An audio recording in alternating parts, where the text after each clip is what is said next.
Құдайым бөрсе мына 2 сутка өттү. 2 суткада шол чылаған черенокторум сууда турду. 2 сутка чыланып, 2 сутка шол суу ичип питаться этип турду.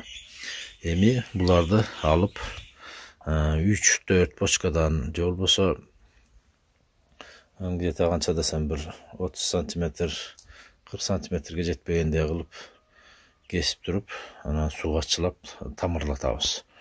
Буну кесип атканда ошол мына түйүндө почкасын алып коебуз.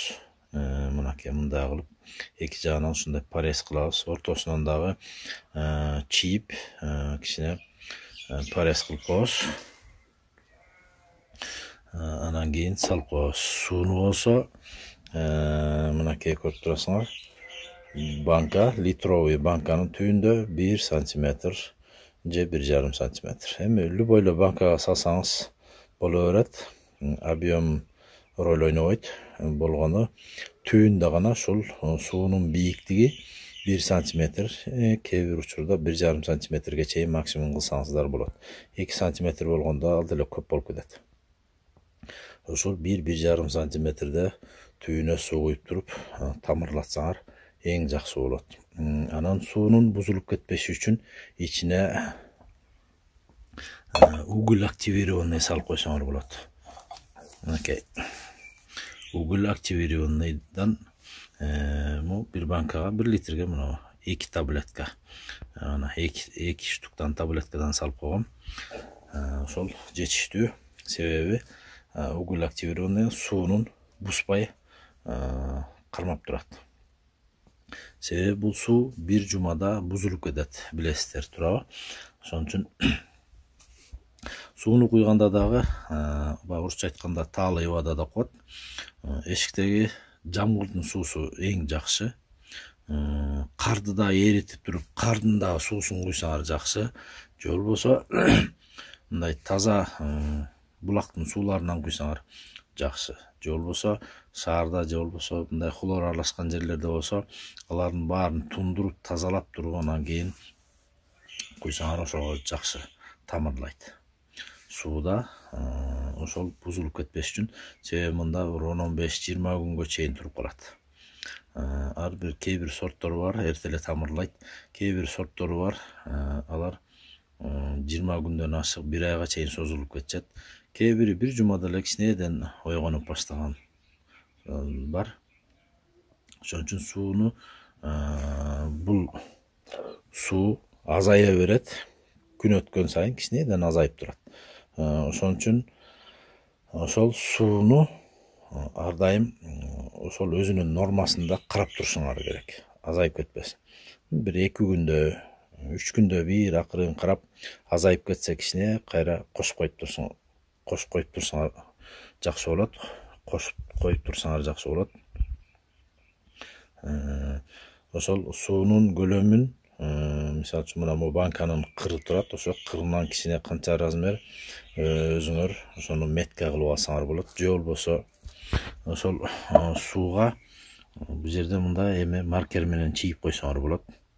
Ошо маркерден ылдый түшүп кетсе кайра куюп, маркерге ошол сызыкка толуктап коюп турсаңар, бул өзүңөр үчүн эң жакшы нерсе. Мен ар дайым ошо маркер менен сызып коем түйүнөн, ошол маркерди гана карап турам. Маркерде сызыктан ылдый түшүп кетсе, сууну доливка кылып кошуп турам. Ошол мен айткандай, уголь активированный сөзсүз кошкула. Эми уголь активированный болбосо дагы отундун күйгөн калдыгы болот. Жана кара, чала күйүп, кара ойдон калып калат го. Ошол кара, ошол отундун чала күйгөн кара көмүрүнөн салып койсоңор, ошол уголь активированный. Дайле ошол ада жакшы, же болбосо аптекадан уголь активированный алып келип салып койсоңор, бу да жакшы. Мына ушундай кылып туруп анан кийин саласыңар, анан Кудайым буйрса кичинеден тамыр алып баштайт. Анан тамырды дагы 1 сантиметр чыгып калганда аны кайра топуракка өзүнчө бир баклажкага же болбосо стаканчиктерге отургузуп койсоңор жакшыраак. Анан кийин салганда бир банкага бир сорт болсо жакшы да, мына ушунча черенокторду bir банкага бир эле сортту салдык. Менде Тасон деген сорт бул. Тасон деген эң жакшы отличный мускат деп коет, мускатный сорттордон. Жакшы, эң жакшы аябай сонун сорттордон бул. Мына ушундай кылып салып коесуңар. Кудайым буйрса, анан кийин тамыр алып баштайт. Bir банкага мына 2 сорт салганда, мына мынтип ар бирин бирден маркировать этип коесуңар. Меники бу кишмиш лучистыйдан 3 эле череногум бар эле. Ошол үчөөнү өзүнчө маркировать этип койдум. Аркы болсо Виктор деген сорт, Виктор. Аны бул жак каптан эле жазып коем, ошондо бардыгы Виктор. Эми өзүңүзгө белгилүү болуп, кандай кылып маркировать этип алыңыздар. Ким ар бирин бирден кылсаңыздар да болот, же болбосо мындай бир пучокко мындай кылып жанына жазып койсоңор болот. Азырактар болсо ошол үчөө, мен үчөөлө үчөөнү кылып койдум. Ушундай кылып маркировка кылып алсаңар адаспайсыңар.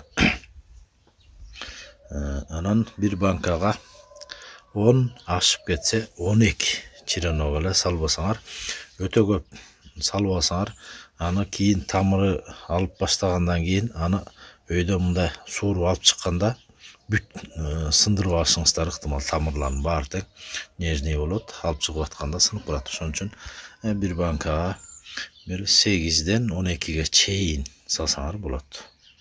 Андан ашык кереги да жок.